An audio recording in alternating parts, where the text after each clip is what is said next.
Doctor साहब, आप अच्छे से जानते हैं कि हृदय की नलियों में ही ब्लॉकेट होता है और आप ओपन सर्जरी या बाईपास करते हैं तब ब्लॉकेट निकलता है।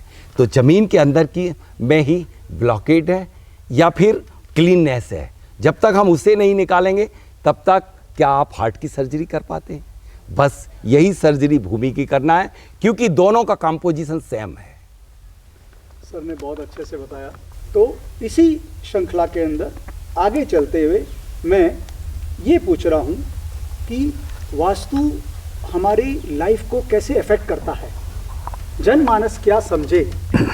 Doctor Sahasrabuddhe sir. देखिए, एक पारंपरिक सूत्र के तहत किस प्रकार से परिणाम होते हैं वो मैं समझाऊंगा कि जैसे अपराजित पृच्छा जैसे मान्यवर ग्रंथ में दक्षिण से जुड़े हुए वाइब्रेशन से जुड़ा हुआ एक सूत्र है कि वो कहते हैं नश्यन्ति पुरुषास्तत्र देवता च प्रणश्यति धन हानि करोति नित्यम रोगकृत दक्षिण प्लवाः।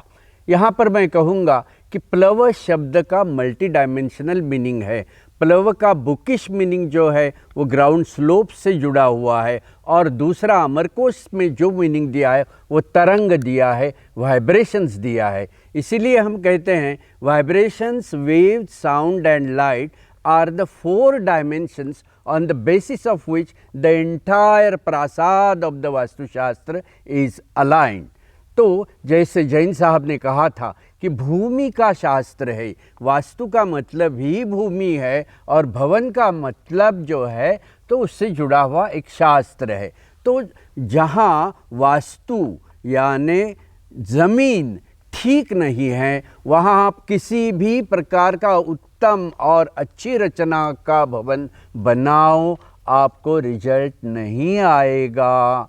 इसीलिए दक्षिण स्लोप्स को, दक्षिण के तरंगों को शास्त्र में अप्रमाणित किया गया है और वहाँ पर कहा है कि पुरुष तत्व का नाश होगा, धन हानि करोति नित्यम, नित्यम रोगकृत प्लवाः। इस प्रकार से कि वो रोगकारक है, धननाश होगा और उसके साथ पुरुष तत्व का नाश होगा। इस प्रकार से दक्षिण के स्पंदनों का महत्व दिया है। इसीलिए जब तक दक्षिण में पृथ्वी तत्व, जड़त्व और गुरुत्व आरूढ़ होता नहीं और हर प्रकार की निगेटिव ऊर्जा का उसमें विसर्जन होता नहीं, तब तक भवन में ऊर्जा का मंडलाकार बहाव नहीं होगा, और जहाँ मंडलाकार बहाव नहीं होता वहाँ देवताओं की प्राप्ति होती नहीं। इसीलिए ग्रह, तत्व, देवता, दिशा और ऊर्जा, इन 5 चीज़ों को हम शास्त्र के 5 आयाम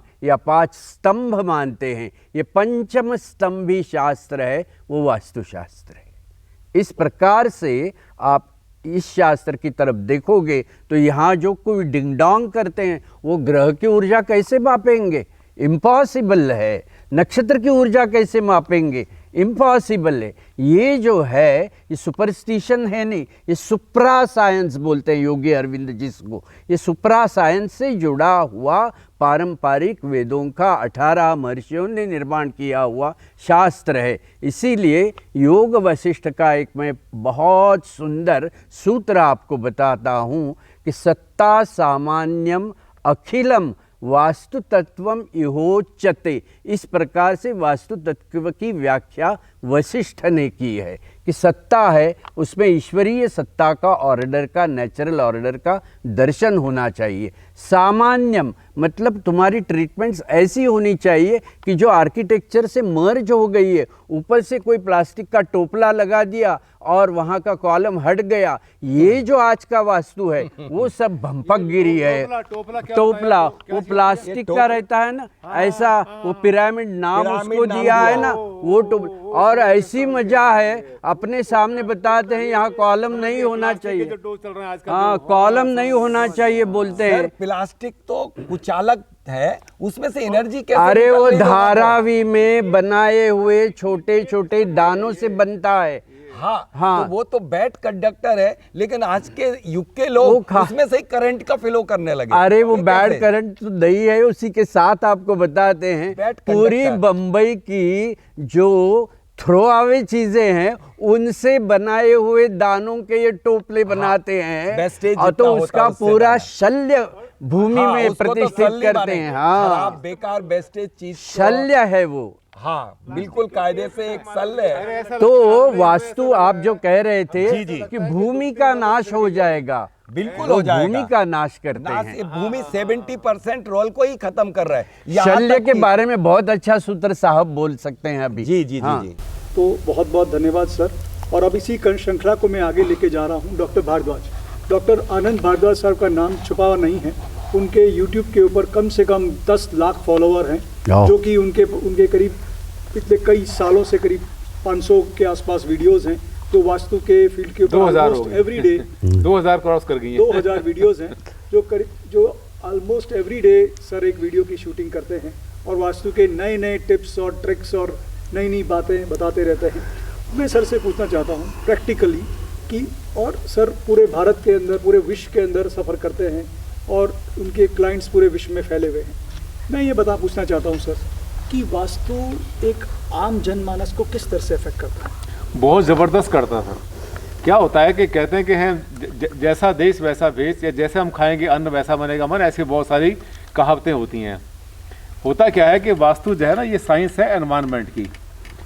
मतलब जैसे एनवायरनमेंट में हम रहेंगे वैसा हमारे साथ होगा। कहने का अर्थ ये है कि जैसे एक पतीला होता है हमारे घर में, अगर पतीला गंदा है उसमें आप दूध उबालेंगे दूध फट जाएगा। यानी पात्र गंदा है तो पात्रता अपने आप खत्म हो जाएगी। और एक मकान के अंदर पति पत्नी, एक बताता हूँ बहुत बड़ा रहस्य आपको, शायद हंसी आएगी आपको सुनकर।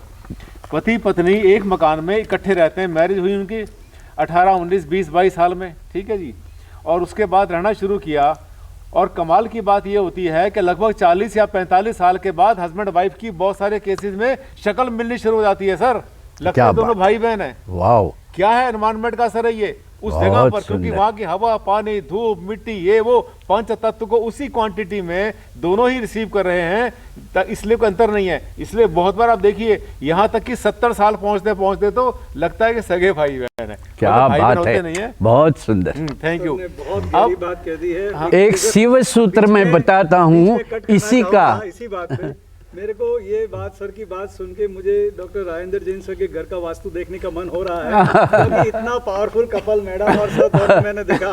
तो ये जो पावर कपल का जो नहीं, निर्माण डेली हुआ सर है, डेली लाइफ में तो होता है। शायद देखिए मैं बताता वास्तु बड़ा हूँ, देखिए निश्चित, निश्चित।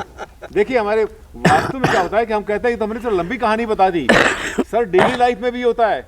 किसी का मैरिज का कार्ड आया आपके पास, आपको बुलाया किसी ने, आप जा रहे हैं शाम को पार्टी होने के लिए, अपनी वाइफ वहाँ तैयार हो रही है अपने ड्रेसिंग में, हस्बैंड यहाँ तैयार हो रहा है, दोनों तैयार होकर निकले, दोनों ने नीले कपड़े पहने हुए हैं। अरे तुमने भी ऐसे पहन लिया, अरे मैंने पहन लिया, बदलो बदलो, ऐसा होता है बहुत बार ये। शिव शक्ति समावेशन ये हो इसका जाता है। मतलब क्या है कि दिन भर की जो हमने ऊर्जाओं का हमने समावेश किया, वो ऊर्जाएं हमारे ऊपर हावी हो जाती हैं।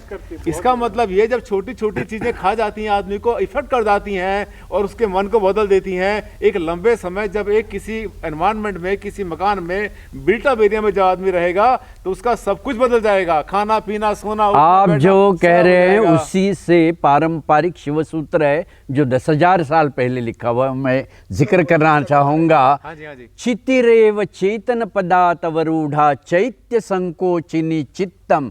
जिस प्रकार का आपका स्वभाव ताल है उसी प्रकार की आपकी चित्त की धारणा रहेगी, और वो स्वभाव ताल समझो यौगिक है तो ऑटोमेटिकली एक शिव है, दूसरा साक्षी है, तो तीसरी शक्ति है, और इसका मलोमिलन से चित्त धारणा बनती है। ये शिव सूत्र है, बहुत सुंदर शिव सूत्र है। जो आपने कहा उसी का प्रमाण ऋषियों ने दिया हुआ है। ये बात बनी। तो वास्तु का असर देखिए ना सर, कितना बड़ा पड़ता है आदमी का, दिमाग बदल देता है आदमी का अच्छे खासे का, सोच बदल जाती है। ये तो बहुत अच्छा और सहज बोले सर। तो बहुत ही इंटरेस्टिंग एस्पेक्ट वास्तु का होता जा बताया रहा गया है। यानी एस्ट्रोलॉजी वास्तु को अफेक्ट करती है और वास्तु एस्ट्रोलॉजी को अफेक्ट करती है। देखो, पारंपरिक शास्त्र में एक सूत्र है कि पश्चिमे कलहम कुर्यात। ये जो पश्चिम दिशा का जो स्पंदन है वो भवन में कलह और भेद लाता है, और ज्योतिषीय दृष्टि से तुम पश्चिम की तरफ देखते हो तो वहाँ शनि है, और आसमान में 3, 7, 11 का मालिक जो है वो राहु है, उसके स्पंदन है। तो भेद जो है वो राहु से आता है, कलह जो है वो शनि से आता है। इसीलिए विपरीत अंतराल जब पश्चिम में रहता है तब जाके ऐसे भवन में बिना जमाई कुंडली इस प्रकार के लोगों का रहना हो जाता है। तो ये एक दूसरे का एक तरीके का समीकरण है। इसीलिए एस्ट्रो वास्तु का चलन हमने 1997 में किया था, तब जाके सब एस्ट्रोलॉजर्स ने इसको क्रिटिसाइज किया था। और आज की तारीख में हर कोई एस्ट्रो वास्तु की परिभाषा में बोलता है। मुझे याद है तब बहुत बड़े दिल्ली के जो एक्सपर्ट हैं उन्होंने भी क्रिटिसाइज़ किया था, लेकिन रिसेंटली एक टॉक में उन्होंने एस्ट्रो वास्तु पर बात की है। ये हम 1997 के बुक का सक्सेस मानते हैं। ठीक ठीक, थैंक यू सर, बहुत बहुत बढ़िया। अच्छा बताया आपने इस कड़ी के अंदर। एस्ट्रोलॉजी के बिना वास्तु अधूरी है, तो इन्होंने बता ही दिया। और बिल्कुल ऐसा ही है जैसे सहस्रबुद्धे सर ने कहा कि स्वर विज्ञान, जैसे ईड़ा पिंगला की बात की, प्रत्येक वास्तु के क्षेत्र में ईड़ा पिंगला सभी स्वर होते हैं, उसी प्रकार सभी दिशाएं होती हैं, उसी प्रकार सभी ग्रह और नक्षत्रों की स्थापना भी एक घर में होती है। तो इस प्रकार से हम देखें तो वास्तु सभी विद्याओं का समावेश है। तो एस्ट्रो वास्तु का निश्चित रूप से बहुत महत्व है। बहुत अच्छा, ठीक है। बहुत अच्छा। अच्छा, इस चीज़ में मैं एक और बात ऐड करना चाहूँगा कि अभी जैसे बात हो रही है कि वास्तु शास्त्र से एस्ट्रोलॉजी रिलेटेड है, जो स्वर विज्ञान है वो वास्तु शास्त्र से रिलेटेड है। बट आजकल लोग क्या कर रहे हैं, और इन सभी शास्त्रों को सीखने के लिए, ये जो भी हम साइंस की बात कर रहे हैं आज, वास्तु शास्त्र ले, स्वर विज्ञान ले या एस्ट्रोलॉजी ले, इनको सीखने में बहुत ही ज़्यादा समय लगता है। बट आजकल मार्केट में क्या चल रहा है सर, मार्केट में 4-4 दिन के वास्तु के कोर्सेज चल रहे हैं। एक दिन का वास्तु कोर्स एक में दिन